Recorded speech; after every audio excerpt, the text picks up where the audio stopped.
কল্যাণী বিশ্ববিদ্যালয়ের অন্তর্গত সমস্ত কলেজগুলিতে যে সমস্ত ছাত্রছাত্রী এই বছর সিক্স সেমিস্টারের জিওগ্রাফি মেজর নিয়ে পড়াশোনা করছো, তোমাদের জন্য আজকে গুরুত্বপূর্ণ আলোচনাটি। তো তোমাদের সিলেবাসে রয়েছে অর্থনৈতিক ভূগোল, তারপরে রয়েছে আহ, ভারতের ভূগোল এবং তার সঙ্গে রয়েছে জিওগ্রাফিক্যাল থট। তো আজকে আমরা অর্থনৈতিক ভূগোল বা ইকোনমিক জিওগ্রাফি থেকে গুরুত্বপূর্ণ 2 মার্কের প্রশ্নগুলি সম্বন্ধে জানবো। এটাই তোমাদের ফাইনাল সাজেশন।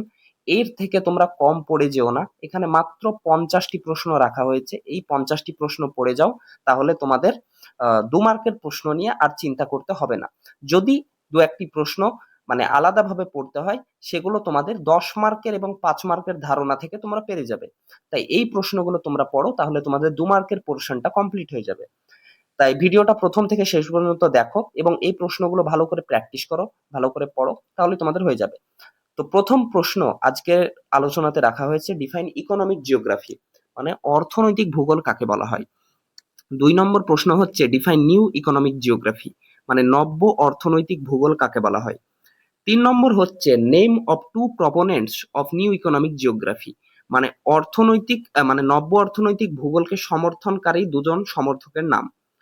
4 নম্বর প্রশ্ন হচ্ছে what do you mean by behavioural economic geography. 5 নম্বর প্রশ্ন হচ্ছে what do you mean by economic activities, অর্থনৈতিক কার্যকলাপ কাকে বলা হয়। 6 নম্বর প্রশ্ন হচ্ছে what is ubiquitous raw material and localised raw material, মানে হচ্ছে সর্বত্রপ্রাপ্ত কাঁচামাল কাকে বলা হয় এবং মানে গোষ্ঠীবদ্ধ বা কেন্দ্রীভূত কাঁচামাল কাকে বলা হয়। 7 নম্বর প্রশ্ন হচ্ছে what do you mean by connectivity. 8 নম্বর প্রশ্ন হচ্ছে what is isotim and isodapane, এই বিষয়টা তোমরা ওয়েবারের তত্ত্বতে পেয়ে যাবে। What is wage and labour multiplier. 11 নম্বর হচ্ছে হোয়াট ইজ ক্রিটিক্যাল আইসোডোপেন। 11 নম্বর প্রশ্ন হচ্ছে হোয়াট আর র ম্যাটেরিয়ালস, মানে হচ্ছে কাঁচামাল কাকে বলা হয়। 12 নম্বর প্রশ্ন হচ্ছে what do you mean by material index বা পণ্য সূচক কাকে বলা হয়। 13 নম্বর প্রশ্ন হচ্ছে হোয়াট ইজ কনজাপশন, মানে ভোগ কাকে বলা হয়। 14 নম্বর প্রশ্ন হচ্ছে ডিফাইন ইকোনমিক রেন্ট বা অর্থনৈতিক ভাড়া কাকে বলা হয়। 15 নম্বর প্রশ্ন হচ্ছে distinguish between goods and service. Goods মানে হচ্ছে পণ্য বা দ্রব্য এবং সার্ভিস মানে হচ্ছে সেবা। তো পণ্য এবং সেবার মধ্যে পার্থক্যটা কি সেটা আলোচনা করতে হবে 2 মার্কের জন্য। 16 নম্বর প্রশ্ন হচ্ছে what do mean by pure and impure raw material, মানে হচ্ছে বিশুদ্ধ এবং অবিশুদ্ধ কাঁচামাল কাকে বলা হয়। 17 নম্বর প্রশ্ন হচ্ছে what is three field system বা ত্রিজমি ব্যবস্থা কাকে বলা হয়। 18 নম্বর প্রশ্ন হচ্ছে ডিফাইন প্রাইমারি ইকোনমিক অ্যাক্টিভিটি বা প্রাথমিক অর্থনৈতিক কার্যকলাপ কাকে বলা হয়। প্রাথমিক অর্থনৈতিক কার্যকলাপ মানে যেগুলো একবারে প্রাইমারি লেভেলে করা হয়, যেমন কৃষিকাজ, বনজ সম্পদ আরোহণ, এই বিষয়গুলো। Define secondary economic activity. Secondary economic activity মানে হচ্ছে প্রাইমারি অ্যাক্টিভিটি থেকে পাওয়া যেই সামগ্রীগুলো, সেগুলোকে আধুনিক প্রযুক্তির মাধ্যমে বা প্রক্রিয়াকরণ করে যেই ধরনের কার্যকলাপ করা হয় সেটাকে বলা হয় সেকেন্ডারি ইকোনমিক অ্যাক্টিভিটি। যেমন শিল্প, সেটা যে কোনো ধরনের শিল্প হতে পারে। 20 নম্বর প্রশ্ন হচ্ছে distinguish between primary and secondary activity, মানে প্রাথমিক অর্থনৈতিক কার্যকলাপ এবং দ্বিতীয় শ্রেণীর অর্থনৈতিক কার্যকলাপের মধ্যে পার্থক্য আলোচনা করো। এই পার্থক্যটা খুব গুরুত্বপূর্ণ, কারণ এটা তোমাদের 5 মার্কের জন্য আসে। 21 নম্বর প্রশ্ন হচ্ছে what do mean by agriculture system বা কৃষি ব্যবস্থা বলতে কি বোঝো। 22 নম্বর প্রশ্ন হচ্ছে ডিফাইন সাবসিস্টেন্স এগ্রিকালচার। সাবসিস্টেন্স মানে হচ্ছে জীবিকা সত্তাভিত্তিক কৃষি ব্যবস্থা। জীবিকা সত্তাভিত্তিক কৃষি ব্যবস্থা মানে কি, যখন কোনো মানুষ তার এবং তার পরিবারের মানে সাধারণ প্রয়োজনের জন্য যে কৃষিকাজ করে থাকে, সেই কৃষিকাজকে বলা হয় সাবসিস্টেন্স এগ্রিকালচার বা জীবিকা সত্তাভিত্তিক কৃষি ব্যবস্থা। 23 নম্বর প্রশ্ন হচ্ছে ডিফাইন ইন্টেনসিভ সাবসিস্টেন্স এগ্রিকালচার, মানে নিবিড় জীবিকা সত্তা ভিত্তিক কৃষি ব্যবস্থা কাকে বলা হয়। এটাও জীবিকা সত্তা ভিত্তিক কৃষি ব্যবস্থা, কিন্তু এক্ষেত্রে কি করা হয়, এক্ষেত্রে ছোট পরিমাণ জমিতে মানে অল্প পরিমাণ জমিতে বেশি পরিমাণে ফসল চাষ করা হয় কিছু কিছু আধুনিক প্রযুক্তি ব্যবহারের মাধ্যমে, মানে ট্রাক্টর ব্যবহারের মাধ্যমে, তারপরে সার বিষ প্রয়োগের মাধ্যমে মানে অল্প জমিতে বেশি পরিমাণ ফসল চাষ করা হয়, কিন্তু এটাও জীবিকা সত্তা ভিত্তিক কৃষি ব্যবস্থা, যেটা ভারতে প্রচলিত। 24 নম্বর প্রশ্ন হচ্ছে what do mean by commercial grain farming. Commercial grain farming মানে হচ্ছে বাণিজ্যিক কৃষি। বাণিজ্যিক কৃষি মানে হচ্ছে বিরাট পরিমাণ জমিতে বিশাল পরিমাণ জমিতে আধুনিক প্রযুক্তির মাধ্যমে, তারপরে প্রচুর পরিমাণে টাকা পয়সা বা মূলধন প্রয়োগের মাধ্যমে যখন বিশাল অঙ্কের কৃষিকাজ করা হয় তখন সেটাকে বলা হয় বাণিজ্যিক কৃষি। মানে এক্ষেত্রে শুধুমাত্র মানুষের জীবিকা পালনের জন্য নয়, এটাকে বাইরে বাণিজ্য করার জন্য, বাইরের দেশগুলোতে বা বাইরের শহরগুলোতে বাণিজ্য করার জন্য যে কৃষিকাজ করা হয় সেটাকে বলা হয় কমার্শিয়াল গ্রেন ফার্মিং। এবার তোমাদের প্রশ্নটা এখানে ডিফাইনের জায়গায় বা সংজ্ঞার জায়গায় তোমাদের বলে দিতে পারলো যে দুটো বৈশিষ্ট্য আলোচনা করো, তাহলে তোমরা সহজে লিখতে পারবে যে যদি নিবিড় জীবিকা সত্তাভিত্তিক কৃষি ব্যবস্থার দুটি বৈশিষ্ট্য দেয় তাহলে লিখতে পারো যে এখানে অল্প পরিমাণ জমিতে বেশি পরিমাণ ফসল চাষ করা হয়, এবং এখানে কিছুটা আধুনিক প্রযুক্তি ব্যবহার করা হয় এবং এটি জীবিকা সত্তাভিত্তিক কৃষি ব্যবস্থার একটি অংশ।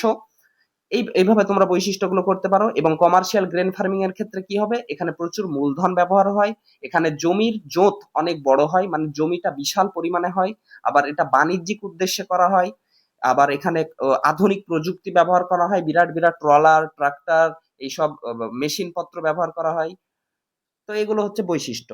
25 নম্বর প্রশ্ন হচ্ছে distinguish between subsistence agriculture and commercial grain farming, মানে জীবিকা সত্তাভিত্তিক কৃষি ব্যবস্থা এবং বাণিজ্যিক কৃষির মধ্যে পার্থক্য আলোচনা করো। পার্থক্যটা খুবই গুরুত্বপূর্ণ 2 মার্কের ক্ষেত্রে এবং 5 মার্কের ক্ষেত্রেও, মাঝে মধ্যে 10 মার্কের ক্ষেত্রেও এই পার্থক্যটা আসতে দেখা গিয়েছে, তাই এই পার্থক্যটা তোমরা ভালো করে পড়ে রাখবে। 26 নম্বর প্রশ্ন হচ্ছে what do you mean by plantation. Plantation মানে হচ্ছে বাগিচা কৃষি। বাগিচা কৃষির উদাহরণ কি, চা চাষ, রবার চাষ, কফি চাষ, এগুলো। 27 নম্বর প্রশ্ন হচ্ছে what do you mean by mining বা খনিজ উত্তোলন কাকে বলা হয়। 28 নম্বর প্রশ্ন হচ্ছে true problems associated with mining sector in India, মানে ভারতে যে মাইনিং সেক্টর গুলো রয়েছে বা খনিজ উত্তোলন সেক্টর গুলি রয়েছে সেগুলোতে দুটো প্রবলেমের আলোচনা করো বা দুটো প্রবলেম উল্লেখ করো। বিভিন্ন প্রবলেম হতে পারে, যেমন এখানে যেই মানে যারা মাইনিং করে তাদের ঠিকঠাক ভাবে ইয়ে করা হয় না, পড়াশোনা করানো হয় না, সেই বিষয়ের প্রতি স্কিল করানো হয় না। আবার কি হয়, আবার এখানে যেই মেশিন পত্র ব্যবহার হয় সেগুলো ওল্ড হয়ে গেছে বা পুরনো হয়ে গেছে, এই বিষয়গুলো প্রবলেম। 29 নম্বর প্রশ্ন হচ্ছে what is iron or. Iron ওর মানে হচ্ছে আকরিক লোহা। Name of some uses of iron ওর মানে হচ্ছে আয়রন ওর বা আকরিক লোহার কয়েকটি ইউজ বা ব্যবহার উল্লেখ করো। আবার এখান থেকে প্রশ্ন আসতে পারে name of some places in India where iron ওরস আর ফাউন্ডেড, মানে ভারতের কোথায় কোথায় আয়রন ওর বা আহ, আকরিক লোহা পাওয়া যায়। 30 নম্বর প্রশ্ন হচ্ছে what do you mean by red collar workers. লাল কলার ওয়ার্কার্স কাকে বলা হয়, তো এটা প্রাইমারি অ্যাক্টিভিটি যারা করে তাদেরকে রেড কলার ওয়ার্কার্স বলা হয়। 31 নম্বর প্রশ্ন হচ্ছে what do you mean by secondary economic activity বা দ্বিতীয় শ্রেণীর অর্থনৈতিক কার্যকলাপ বলতে কি বোঝো। 32 নম্বর প্রশ্ন হচ্ছে what do you mean by blue collar workers. দ্বিতীয় শ্রেণীর অর্থনৈতিক কার্যকলাপ যারা করে তাদেরকে ব্লু কলার ওয়ার্কার্স বলা হয়। 33 নম্বর হচ্ছে হু আর গ্রে কলার ওয়ার্কার্স। 34 নম্বর প্রশ্ন হচ্ছে হু আর পিঙ্ক কলার ওয়ার্কার্স। 35 নম্বর প্রশ্ন হচ্ছে হু আর হোয়াইট কলার ওয়ার্কার্স। তো এগুলো তোমরা ছোটকালে পড়েছো 11-12 তাই তোমরা জানো। 36 নম্বর প্রশ্ন হচ্ছে what do you mean by tertiary economic activity, অর্থাৎ তৃতীয় শ্রেণীর অর্থনৈতিক কার্যকলাপ বলতে কি বোঝো। 37 নম্বর প্রশ্ন হচ্ছে what do you mean by quaternary economic activity, মানে চতুর্থ শ্রেণীর অর্থনৈতিক কার্যকলাপ বলতে কি বোঝায়। 38 নম্বর প্রশ্ন হচ্ছে name of main iron and steel producing centres in India, মানে ভারতে আয়রন মানে লোহা এবং স্টিল প্রডিউসিং সেন্টারগুলি যেগুলো রয়েছে, মানে যেখানে আয়রন এবং স্টিল প্রডিউস করা হয়, তৈরি করা হয়, সেই সেন্টারগুলির নাম করো।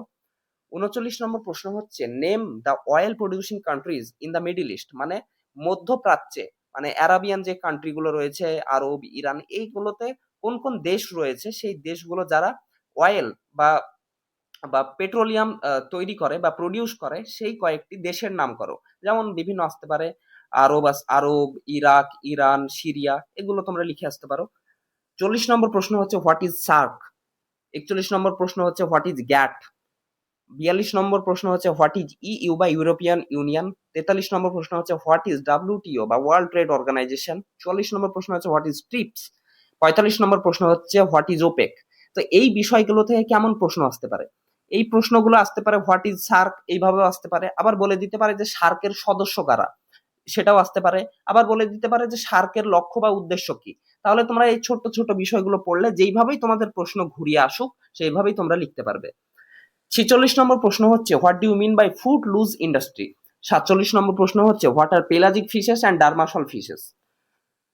48 নম্বর প্রশ্ন হচ্ছে হোয়াট ডু ইউ মিন বা আইটি বা ইনফরমেশন টেকনোলজি বলতে কি বোঝো। 49 নম্বর প্রশ্ন হচ্ছে distinguish between transportation and communication, মানে পরিবহন এবং যোগাযোগ ব্যবস্থার মধ্যে পার্থক্য কি। 50 নম্বর প্রশ্ন হচ্ছে what do you mean by service sector বা সেবা সেক্টর বলতে কি বোঝো। তো এই 50টি প্রশ্ন তোমাদের রাখা হয়েছে, এই 50টি প্রশ্ন ভালো করে পড়ে যাও, তাহলে তোমাদের ইকোনমিক জিওগ্রাফি থেকে আর প্রশ্ন 2 মার্কের প্রশ্ন আলাদা করে পড়ার দরকার নেই। যদি 2-1টা পড়তে হয় সেগুলো তোমাদের 5 মার্ক এবং 10 মার্ক পড়লেই তোমাদের কভার হয়ে যাবে। তো আজকে আমরা ইকোনমিক জিওগ্রাফি থেকে আলোচনা করলাম, পরের ভিডিওতে জিওগ্রাফি অফ ইন্ডিয়া থেকে আলোচনা করা হবে। তো আজকের মতো এই পর্যন্ত, ভালো থেকো সবাই, ভালো করে পড়াশোনা করো, দেখা হচ্ছে পরের ভিডিওতে।